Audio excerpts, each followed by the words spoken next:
agradecer o convite para participar do segundo Congresso Internacional da Faculdade Imaculada Conceição do Recife. É um tema bastante relevante, né? Esse mundo pós-pandemia, o que muda nas profissões e no mercado de trabalho. Eu vou fazer uma abordagem a partir da minha prática de trabalho. Eu sou enfermeira, formada pela Escola de Enfermagem da USP de Ribeirão Preto em 2010. Fiz mestrado na mesma instituição de ensino em 2018 e atualmente sou estudante de doutorado pelo programa de pós-graduação em enfermagem em saúde pública da Escola de Enfermagem de Ribeirão Preto. Eu trabalho como enfermeira na Prefeitura Municipal de Ribeirão Preto e atuo num programa de controle do tabagismo. Vocês já pararam para pensar que uma parte dessa resposta, né, o que muda nas profissões, no mercado de trabalho, o que muda de fato no mundo pós-pandemia? Vocês já pararam para pensar que uma parte dessa resposta ela pode estar relacionada à forma como nós nos posicionamos enquanto profissionais? Coloquei aqui alguns recortes de algumas reportagens, né? Essa, por exemplo, enfermeiros dormem no chão no hospital de campanha do Maracanã. Ou ainda essa, no Covid, técnicos de enfermagem é a profissão, né? É uma das profissões da saúde com mais vítimas em Minas. Ou mesmo essa, profissionais da saúde reclamam da falta de equipamentos de proteção individual. E não para aí, né? Profissionais do Hospital Regional de Cáceres cobram pagamentos de adicionais atrasados e a Secretaria Estadual de Saúde nega esse atraso. Como nós poderíamos, né, contribuir com a modificação desse cenário? Será que tem alguma coisa que a gente pode fazer? A gente trabalha tanto e muitas vezes a gente não tem tempo de pensar nos nossos direitos, nas nossas formas de reivindicar as mudanças que a gente deseja para esse cenário. Então, eu trago isso mais como uma reflexão e eu gostaria de convidar vocês a pensar junto.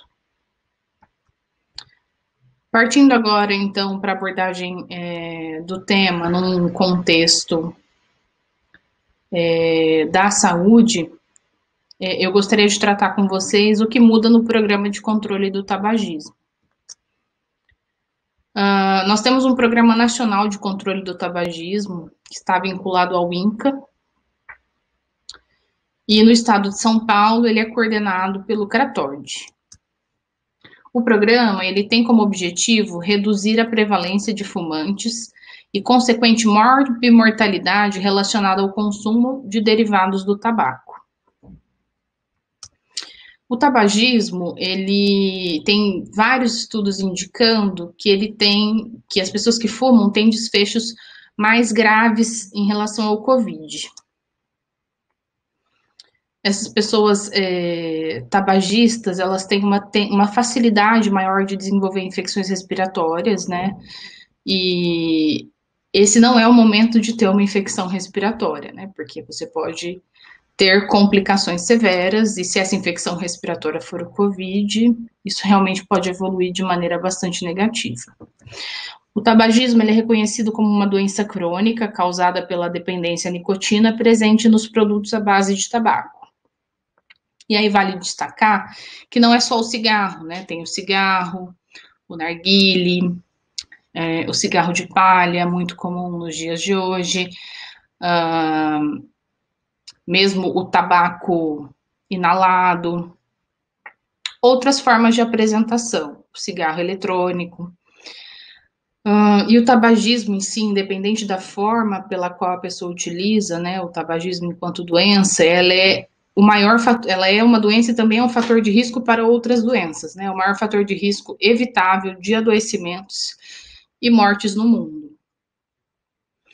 E é uma condição importante para complicações da Covid. Uma outra observação que é importante a gente fazer no cenário da pandemia é que ninguém fuma de máscara, ainda que haja relatos aí de adaptações de algumas máscaras para que a pessoa consiga fumar sem tirar,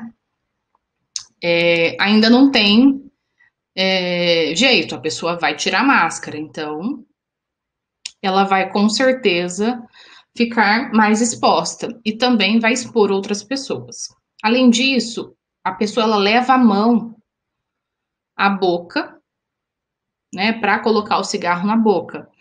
E esse gesto de levar a mão na boca pode colaborar com, né, a disseminação do vírus, né? Toca alguma superfície ou mesmo um cigarro contaminado.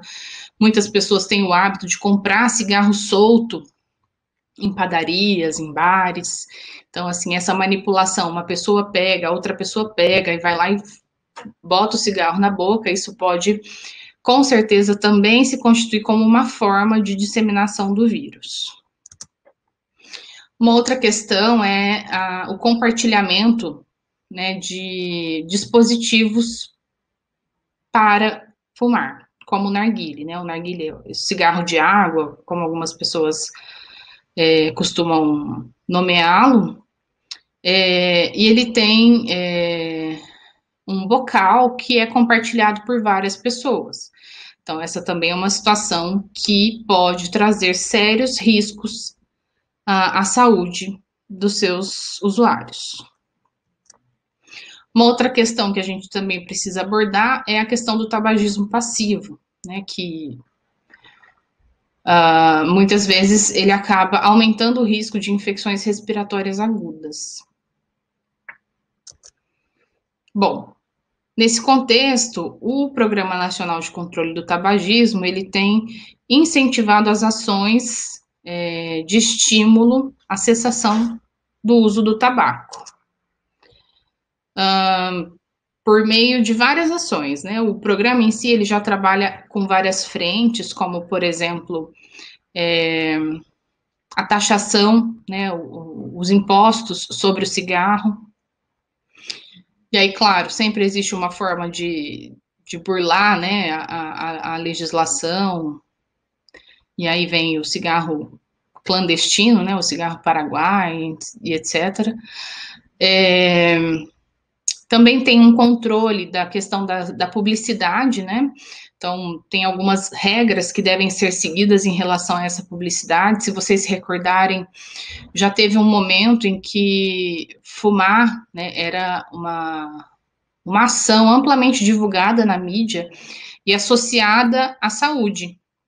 Então, se a gente lembrar, por exemplo, aquele ator, né, que fazia a propaganda do Marlboro, né, ele cavalgava, né, a propaganda também de vários cigarros teve por muito tempo associada à Fórmula 1, entre outras situações que levam a pessoa a fazer uma associação do cigarro com algo positivo, saúde, beleza, poder, glamour, entre outras coisas.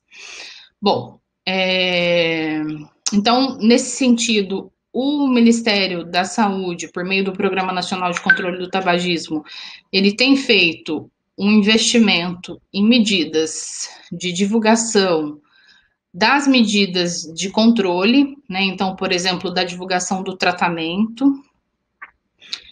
E isso tem sido feito no nível local.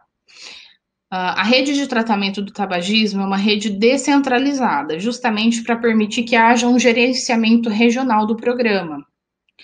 Com isso, na pandemia, cada equipe de trabalho, né, acabou se organizando junto à sua coordenação para contornar a situação.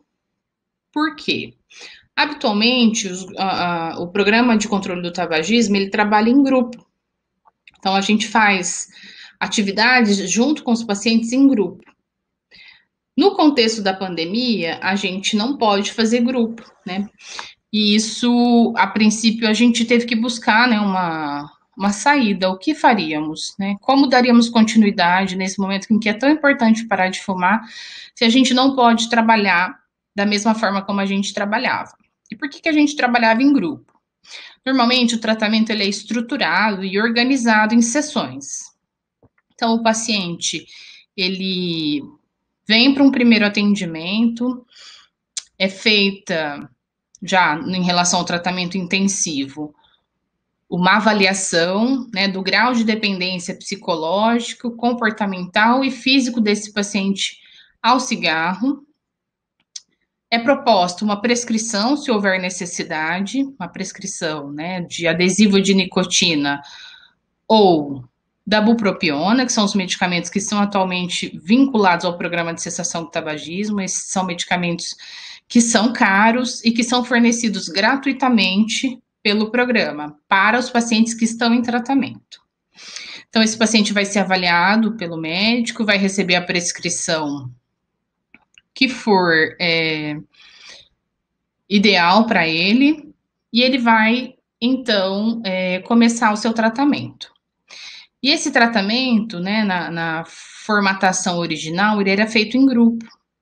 Isso trazia para a gente algumas características que a gente considera bastante benéficas, como, por exemplo, o relato de outros pacientes, fortalecendo a decisão de quem está ali. Então, às vezes tem um paciente que não está muito seguro, que está enfrentando dificuldades, e ele vai estar no tratamento junto com uma outra pessoa que conseguiu uma outra estratégia e que está conseguindo passar por aquela situação com mais facilidade. Então, o relato deles, entre eles, é extremamente importante.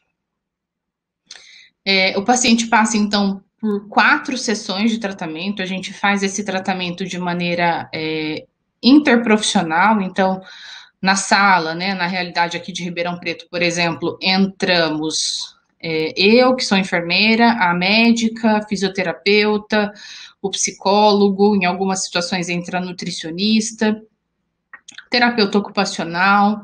Então, os profissionais que estiverem engajados naquele momento entram junto com os pacientes e a gente fazia essa discussão em conjunto. Na pandemia, a gente não pode mais fazer assim, mas a gente não desistiu. A gente, então, está fazendo o atendimento dos pacientes, mas a partir de uma abordagem individual. Então, só um profissional e um paciente. E a gente organizou as sessões de maneira que fosse a primeira sessão com o médico, a segunda sessão com a fisioterapeuta ou com a enfermeira, a terceira sessão com o psicólogo e a quarta sessão com o médico, para que a gente pudesse dar continuidade às ações. A gente ainda não tem como avaliar o impacto dessas modificações, né, na taxa de cessação, mas a gente ainda acredita que essa é uma maneira de fazer que foi possível e que está sendo válida para o contexto da pandemia. Era isso que eu tinha para dizer. Fica aqui meu muito obrigada e meu e-mail para contato.